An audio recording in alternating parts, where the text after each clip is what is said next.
Lubang kecil yang ada di telinga atau sinus preaurikular merupakan kecacatan kelahiran turun-temurun yang pertama kali didokumentasikan oleh seorang ilmuwan bernama von Holzinger pada tahun 1864. Bahkan menurut ahli biologi evolusioner Neil Subin menyebutkan lubang kecil di telinga tersebut sebagai sisa evolusioner insang ikan, seperti kedua anak saya yang menderita sinus preaurikular di telinga sebelah kirinya.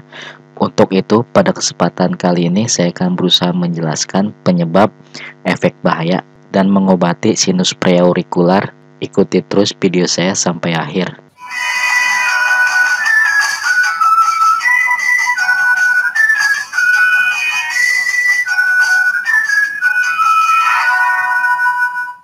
Halo teman semua, jumpa lagi dengan saya di Riyadi Family. Jangan lupa like, komen, dan subscribe. Terima kasih, dadah.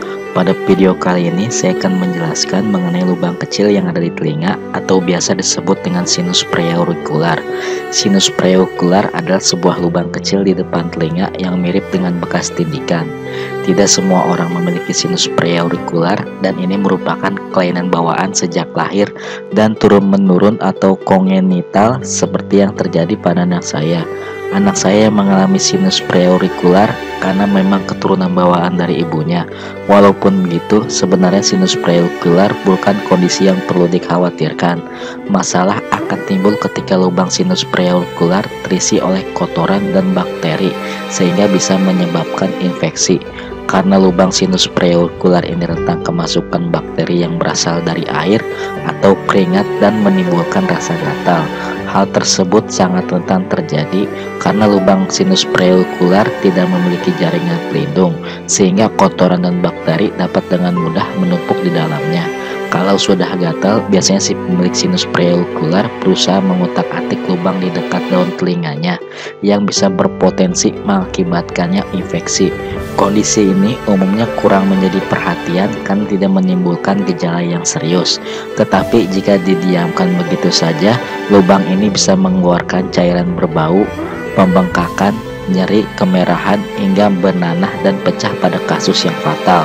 Lubang kecil di telinga ini umumnya muncul di depan telinga bagian atas, bisa muncul di satu sisi atau kedua sisi telinga, seperti yang terjadi pada kedua anak saya ini muncul pada telinga sebelah kiri. Orang yang pertama kali mengalami kasus lubang kecil di telinga atau sinus preaurikular terjadi pada tahun 1864 silam, yang ditemukan oleh seorang ilmuwan bernama von Holzinger. Bahkan menurut ahli biologi evolusioner Neil Subin, lubang kecil di telinga itu bisa jadi berasal dari sisa evolusioner insang ikan. Frekuensi sinus preaurikular berbeda-beda di setiap negara, tergantung pada populasinya. 0,1 sampai dengan 0,9% terjadi di Amerika Serikat, 0,9% terjadi di Inggris, dan 4 sampai dengan 10% terjadi di Asia dan sebagian Afrika. Secara teknis, sinus preaurikular merupakan bawaan sejak lahir dan turun-menurun, dan totalnya hanya 5% dari orang di dunia yang memiliki sinus preaurikular. Sama seperti lesung pipi, tidak semua orang memilikinya. Meskipun terkesan seperti cacat, namun tidak ada yang perlu dikhawatirkan dari adanya sinus preaurikular.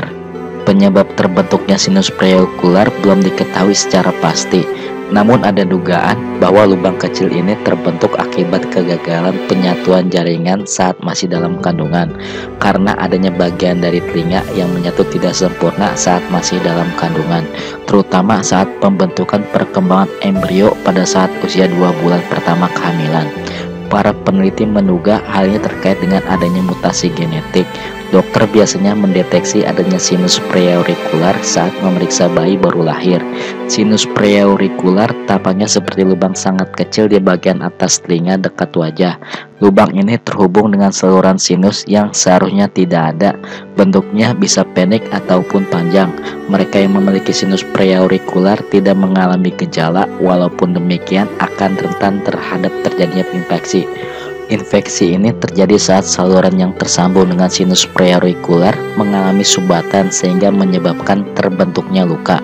Berikut ini ciri apabila lubang sinus preaurikular terinfeksi dan akan muncul gejala seperti: yang pertama, bengkak di sekitar lubang kecil di telinga. Yang kedua, keluar cairan atau nanah dari lubang kecil telinga. Yang ketiga, lubang tampak kemerahan. Yang keempat, demam. Dan yang kelima, terasa nyeri pada telinga. Dalam beberapa kasus, sinus preaurikular dapat berubah menjadi luka jika terjadi infeksi. Maka penderitanya akan diberi antibiotik yang diresepkan dokter. Namun apabila terjadi terus-menerus, ada kemungkinan dokter akan melakukan tindakan operasi untuk menghilangkan lubang dan saluran di bawah kulitnya. Prosedur ini sederhana tanpa perlu rawat inap. Hal ini perlu dilakukan dengan operasi pembedahan dengan dokter ahli, tetapi jika melakukan perawatan yang tepat, infeksi apapun akan segera sembuh tanpa harus melakukan operasi. Sinus preaurikular bersifat turun-temurun dan terbentuk di dalam rahim bersama bagian lainnya di bayi. Sebagian orang meragukan hal ini, tetapi menurut saya pribadi ini adalah hal yang nyata. Wajar saja apabila ada orang tua yang merasa khawatir ketika melihat anaknya terlahir dengan lubang kecil di telinga atau sinus preaurikular.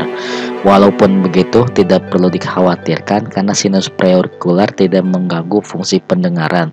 Pada beberapa kasus yang langka, sinus preaurikular bisa mengindikasi adanya sindrom genetik.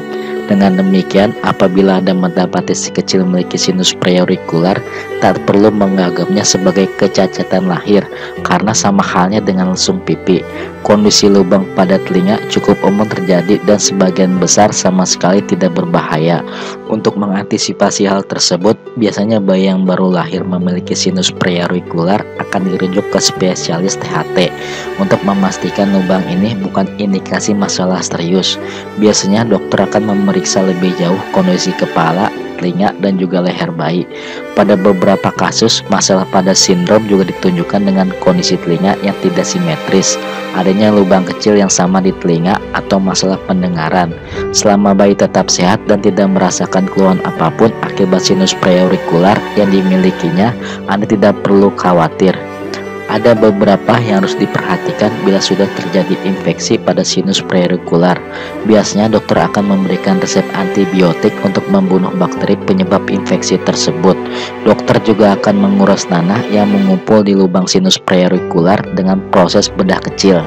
Tidak hanya itu, lubang sinus preaurikular juga bisa ditutup melalui prosedur operasi agar infeksi tidak terjadi lagi di kemudian hari.